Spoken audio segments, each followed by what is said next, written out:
Heroes honored. 3 Americans awarded for tackling a gunman on a train bound for Paris. Volunteers join the fight. Loggers and farmers pitch in to dig ditches to contain western wildfires. Will he run? Vice President Biden fuels speculation with a weekend Washington meeting. And diving to the depths. A precious piece of military history lies on the floor of Lake Huron. Those stories and more on EWTN News Nightly for Monday, August 24th, 2015.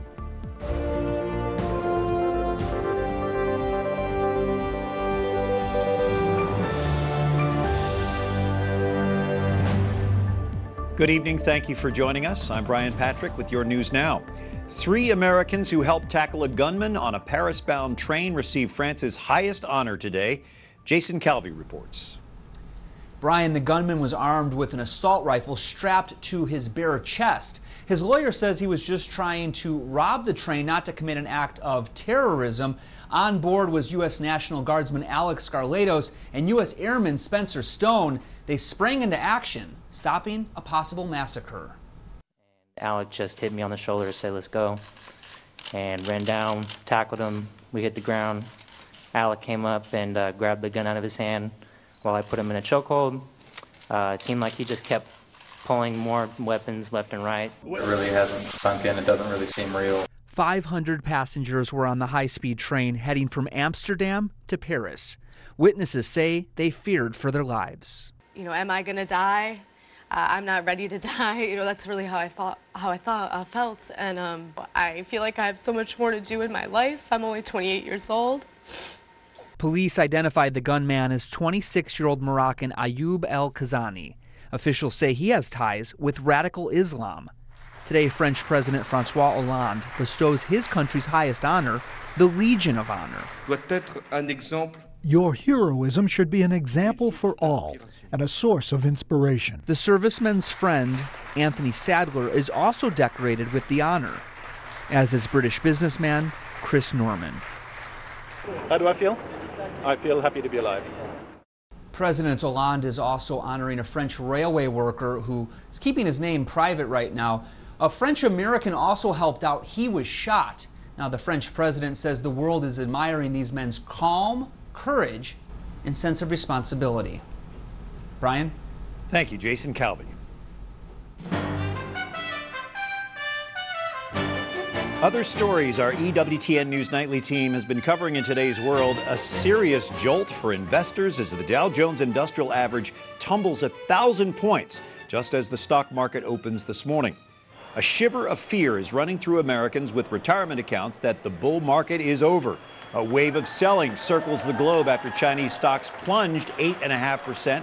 Buyers taking advantage of the lower stock prices buffered today's losses somewhat.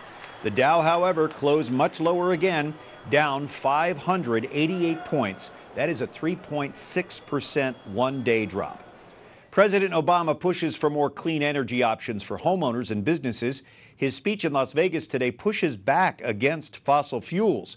Meanwhile, conservative groups scheduled a rival affordable energy summit. They say Obama's policies will result in much higher electric bills. Water cannons for snowmaking are now being used to fight wildfires in Southern California's San Bernardino Mountains. To the north in Washington state, thousands have evacuated. Volunteers are now being enlisted to fight the raging wildfires. This is the first time in state history we've ever made this call for volunteers, and it's because we've got fires burning in every corner of the state. We've had crews out all over for a couple months now, fighting wildfires as they start. We've had more starts than we've ever seen, and we just need that extra help. Most of the volunteers are loggers and farmers helping to dig containment ditches around those fires. As Ukraine celebrates its Independence Day, there is little cause for joy. The 16-month-long conflict with pro-Russian rebels in the east shows no sign of abating. After today's big parade, President Petro Poroshenko flies to Berlin. He'll meet with German Chancellor Angela Merkel and French President François Hollande. Russian leader Vladimir Putin was not invited. Pope Francis appeals for peace in Ukraine during Sunday's Angelus. Con preoccupazione seguo il conflitto in Ucraina orientale, The Holy Father renewing his call for those involved to respect the signed deals and to restart peace efforts. The Italian Coast Guard rescues another 300 migrants from the Mediterranean Sea. 2 patrol boats pulled them from 3 inflatable boats off the Libyan coast Sunday. They were then transferred to a Doctors Without Borders ship. Among those rescued, a pregnant woman who was flown by helicopter to a hospital for urgent care. Greece chartered this ship to carry several thousand migrants to the mainland from an island off the coast. They had crossed the Aegean Sea in rubber rafts from Turkey. This move is to relieve some of the pressure on that island of Kos. Final Exit Network is fined $30,000 for assisting in a Minnesota woman's suicide in 2007. Doreen Dunn's husband Mark says the so-called Right to Die group puts itself above the law. A district judge also ordered Final Exit Network to pay nearly $3,000 to Dunn's family to cover her funeral expenses. An attorney for that group says they'll pay, but they intend to appeal.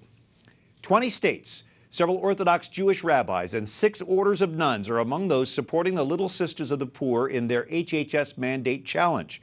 Friend of the Court briefs were filed on their behalf today by the Becket Fund for Religious Liberty at the Supreme Court. Last month, the Little Sisters appealed to the High Court for relief from the government mandate.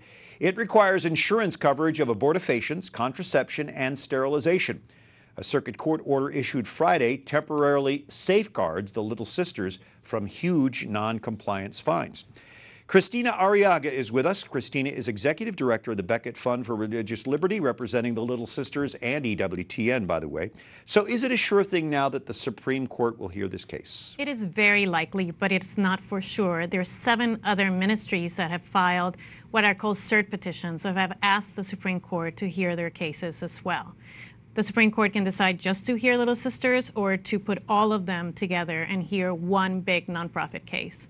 Today's filings really show a concerted effort of people of faith to back the Little Sisters. How important do you think that it is, the amicus brief or friend of the court? It's a huge development. I mean, it's 20 states that are not religiously affiliated, in addition to Orthodox rabbis, the Lutheran Church Missouri Synod, Southern Baptists. All of these groups understand that the fate of the Little Sisters is the fate of every single American. If the government can force the Little Sisters to do something that is against the very fabric of their mission, what can it do to each one of us? The sisters care for the elderly poor at homes across the world, many here in the United States.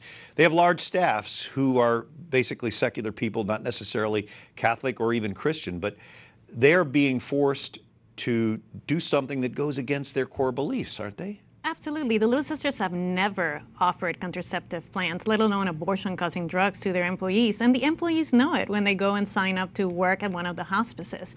So the fact that the government continues to exempt Pepsi-Cola bottling company, Exxon, and big companies and refuses to exempt the Little Sisters of the Poor is just outrageous, and it's un-American. So now that they have another reprieve from these fines, these daily fines, do you think that's the end of it until the Supreme Court hears this, or could it come up again? The lower court ruling protects the Little Sisters from accruing fines until the Supreme Court hears their case or the general case of the HHS mandate and how it applies to nonprofits. But we're hopeful. The Supreme Court ruled in favor of the Green family, the owners of Hobby Lobby. It also ruled this year that a prisoner could grow a religiously mandated beard. Why won't it protect the Little Sisters? So what if the Supreme Court doesn't hear this case or rules against them? What would happen then? Well, it would be very unlikely for the Supreme Court not to hear one of the religious ministries that has filed. And whatever happens to that religious ministry also happens to Little Sisters. We do not think, and we are not entertaining the fact that Little Sisters could lose. Well, I'm sure that they're praying and many people praying for them. Kristina Arriaga with Becket Fund for Religious Liberty. Thanks again for being with us, Kristina. Thank you, Brian. The launch of a nationwide campaign to end taxpayer funding of Planned Parenthood draws record crowds this weekend across the nation. Mark Irons has that story for us tonight. We are out here to make a change. We're standing for life. Protest against Planned Parenthood in cities across the country Saturday. We have over 66,000 confirmed participants for Saturday's protest. 342 cities participated in Saturday's protest. The largest crowd gathered in St. Paul, Minnesota. A nationwide call to defund and investigate Planned Parenthood, the nation's largest abortion provider. According to many pro-life activists, the group is profiting from the illegal sale of aborted baby body parts. Are you looking at 8 and 9 week specimens? Planned Parenthood says it's working within the law, but undercover videos from the Center for Medical Progress put that into question. These undercover videos were just huge in changing people's minds. Organizers say the nationwide demonstrations were the largest coordinated protest against Planned Parenthood in history. And here in the nation's capital, protest and prayer isn't happening in front of a clinic, but a construction site. Abortions will take place here after the renovation is finished. Well, we spread the word, we get knowledge out. Not everybody knows about this clinic going up here. And secondly, we want to pray and we want to call people to action. Juliette Patrikas has been protesting Planned Parenthood since before the birth of her child. As a Christian, I bring Christ with me, and so I want to bring him into a place that he's otherwise not welcome and, bring him and his grace there. Activists say prayer will continue here and across the country. And and the protest even took place beyond U.S. borders. Mexico, Ireland, Slovakia, and the Netherlands were some of the countries that held protests against Planned Parenthood. And according to U.S. organizers, Brian, we can expect more events in the future. This seems to be the right time. Thank you, Mark. Well, it's all hands on deck for the Pope's visit to Philadelphia in just over a month now. An army of about 10,000 volunteers will help as Pope Francis closes the World Meeting of Families. They will greet and direct pilgrims, act as translators, help those with special needs, and be active on social media. If those volunteers were being paid, the cost would add up to more than $300,000. Coming up, Ted Cruz gets a warm reception at an Iowa rally for religious freedom. And Jimmy Carter teaches Bible study days after cancer treatment.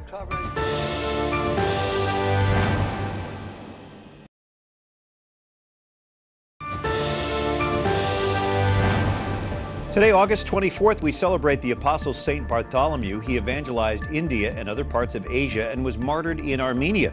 Thanks for joining us on this Monday evening. I'm Brian Patrick. Fueling speculation he may run for president, Vice President Joe Biden gets a new communications director. Kate Bedingfield worked as a spokesperson for John Edwards' 2008 presidential campaign. She was also an associate communications director at the White House and vice president of corporate communications for the Motion Picture Association of America. This as Biden considers entering the Democratic race for president. Two people close to the situation say Biden met privately Saturday with Democratic Senator Elizabeth Warren here in Washington. Warren, popular among liberal Democrats, has yet to formally endorse any candidate. The meeting is a strong indication Biden is feeling out influential Democrats. He's expected to make the decision in the next month. Susan Crabtree, White House correspondent for the Washington Examiner, is joining us. So why is this meeting with Warren so interesting and critical? What is it that he's probably looking for in Elizabeth Warren? Well, I think it changes this whole story about whether will he or won't he from Washington cocktail chatter during the August recess when nothing's going on in Washington, almost, to a real story. I think people are taking this very, very seriously. It dominated the conversation today at the White House briefing.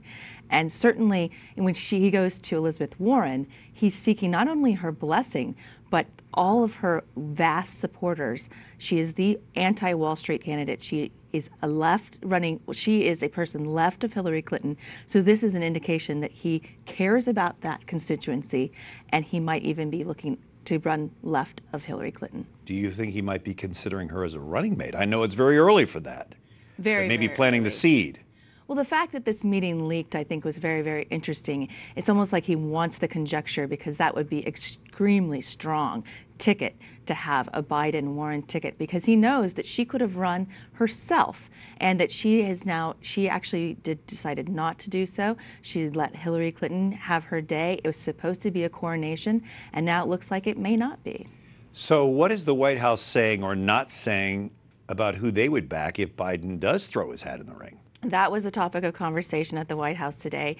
Certainly during the briefing, Josh Earnest, the president's press secretary, was asked several times. He said he's not torn, the president is not torn about this, but he is not ruling out endorsing someone in the Democratic primary. So you see how the story is becoming more real as the day goes by. This is not just conjecture anymore. The White House is saying that he actually could come out with an endorsement choosing between Joe Biden and Obama. And it's no secret that he likes Biden better than Clinton. I mean, well, he reiterated the statement that he won't say that, but well, Josh Earnest has said this several times, and he said it again today. He said that President Obama's choice of Joe Biden was the smartest political decision he has ever made. And the White House press corps is interpreting that as, well, it was a better decision than the choice of Secretary of State in Hillary Clinton. I got to ask you, is this good or bad for the Republican field? Well, the Republican field, as you know, is in complete disarray as sure well. So you have, I think that you had Ben Carson coming out today saying he would love to run against Hillary Clinton, meaning he saw Joe Biden as a more formidable person to run against. So you have the race, the changing dynamic of the race. It's going into the fall, more than a year out. The White House is cautioning it's way too early to tell, but both sides very, very shaken up at this point. And the plot thickens. Susan Crabtree with the Washington Examiner. Thank you. Thanks so much, Brian. Well, Texas Senator Ted Cruz says defending religious liberty is a top priority of his presidential campaign. The Republican candidate attended a religious liberty rally in Des Moines, Iowa Friday. He says Christians are being persecuted by their government. He was joined by a local couple. They say they were forced to close their wedding business for refusing to hold a same-sex wedding because it violates their religious beliefs. 3 days after cancer treatment, former President Jimmy Carter teaches Sunday school classes. The 90-year-old gave a lesson to about 300 people who filled the small Baptist church where he and his wife attend in Plains, Georgia.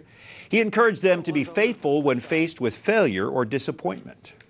So if you have a setback, accept it, analyze how much of it is our fault, and then set a higher goal than you ever had before and strive for that with God's help. The former president later taught a second Sunday school class at a nearby high school.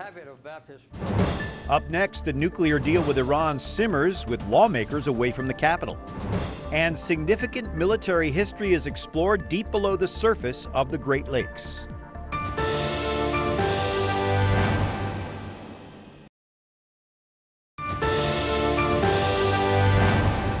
An interesting tidbit to share with you on this Feast of St. Bartholomew from the patrons of the arts in the Vatican Museum. Michelangelo hid his self-portrait in this image of St. Bartholomew in the Sistine Chapel. The saint holds up his skin. That's a symbol of his martyrdom. And Michelangelo replaced the saint's face on that skin with his own face. Well, thanks for joining us on this 24th of August. I'm Brian Patrick. The Iran nuclear deal gains the support of one more Senate Democrat. Michigan Senator Debbie Stabenow is the 28th Senate Democrat to back the deal. Only 6 more votes are needed to sustain a presidential veto of a resolution of disapproval. Stabenow says the imminent threat of Iran having a nuclear weapon outweighs any flaws of the agreement. Fred Flight, Senior Vice President for the Policy Programs at the Center for Security Policy, joining us. What do you think of the Senator's comments that the deal is necessary in the face of this imminent threat? Brian, it's great to be here. I was disappointed in Senator Stabenow's comments. It's consistent with President Obama's contention that there's no alternative to this agreement other than war. And we know that that's not true. The status quo would be infinitely better than a deal that legitimizes the nuclear program of a rogue state, which Senator Bob Menendez said he's concerned about this because it will allow Iran to actually build many, many nuclear weapons when this agreement is completed. Do you think the president can get enough votes to sustain his veto, which he's promised? Well, I think the odds are in his favor, but I got to tell you that people moving against this deal, they're working very hard. There's one bad revelation about this deal coming out every day, as we're going to talk about in a moment. So, I mean, I'm optimistic we're going to get there. We've talked about the issue of inspections. There's a lot of doubt about this. Now there's controversy over an article from Associated Press that raised questions about that. What are the concerns? Well, what happened was that the Associated Press, a writer named George John, was able to see a copy of a secret side deal to this agreement that was accidentally discovered by 2 congressmen, Senator Cotton and Congressman Pompeo, when they went to the IAEA. Under the secret side deal, Iran will inspect itself. It will collect inspections for the IAEA on its past weapons-related activity at something called the Parchin military base, where weapons-related activity took place, and to resolve questions of past nuclear weapons-related work. Well, this document was shown to this reporter, George John, and frankly, I hate to say this, all hell broke loose because this was really a stunning development that opponents of the deal seized upon. I think the White House was really left reeling. Is it possible that they got false information, or is there any way to prove the accuracy of that document? Well, Brian, I'm glad you asked me that because you are a veteran journalist, and I'd like to get your opinion on this. First, the supporters of the deal said that the Associated Press was pulling this document back because it was false. Then they said the deal was a fabrication and questioned John's integrity as a journalist. Well, I defended this aggressively in National Review because, first of all, my opinion is if the Associated Press stands up for something like this, they're not going to stand behind a forgery. And John is an experienced journalist. I think the attacks on him were outrageous. But what we discovered was that there were some errors in this document. Iran was referred to as the Islamic State of Iran instead of the Islamic Republic of Iran. It does appear a third party wrote it, and the theory by many experts are this document was written by the Obama administration and handed to the IEA to resolve questions they could not resolve during the nuclear talks. Do you believe that? That's my opinion, because first of all, if this was a forgery, I think the Associated Press would back away from it. I think you would agree with me. I would agree. They're very credible. And this is a credible journalist. So how do you reconcile some mistakes in the document? It didn't use standard IEA terminology, and the fact that there were some terms that shouldn't have been there. Well, it means a third party wrote it. We know that the Obama administration wanted to move beyond these issues. I think that's what happened here. Very interesting. I'm sure there will be more to talk about in the days ahead. Fred Fleitz, we always appreciate the time you spend with us. Thank you. Good to be here. Well, divers descend to the bottom of Lake Huron to document African-American military history. The final resting place for a piece of American history. But getting to it requires a 30-foot dive. Lake Huron holds the wreckage of a plane piloted by Second Lieutenant Frank Moody, a member of the famed Tuskegee Airmen, the nation's first black military pilots. Moody's body washed ashore a few months after his P-39 crashed into the Great Lake during a training exercise in 1944. Now, 70 years later, the first archaeological exploration, a year after its discovery. I mean, I literally underwater, I got tears in my eyes. To see the star, to see what it represented, see that it being in its final resting place was extremely emotional. Jay Hagler came to help document the wreckage. He's a member of Diving with a Purpose, a nonprofit that works to conserve and protect maritime history with an emphasis on African-American contributions. 4 other DWP members joined him on the trip. I think it's really important to map the Tuskegee Airmen wreck here, not only to document the actual wreck, but also to tell the history of the Tuskegee Airmen. A history of sacrifice and trailblazing that these divers, including a doctor, a NASA engineer, and a teacher, say allowed them to pursue their dreams. Frank Moody is a great African American that inspired me significantly. The dive team paused to hold a memorial service. Lieutenant Moody and all the Tuskegee Airmen are truly American heroes, especially to me. And I would just like to say today we like to honor them, and I'd like to salute them. Paying their respects to a fallen 22-year-old they never met, but who impacted their lives. A beautiful salute. Well, thank you for joining us tonight. Until tomorrow, we would like you to like us on Facebook, follow us on Twitter, watch again on EWTN's YouTube page. For the EWTN News Nightly team, I'm Brian Patrick. On this Monday, good night. God bless you.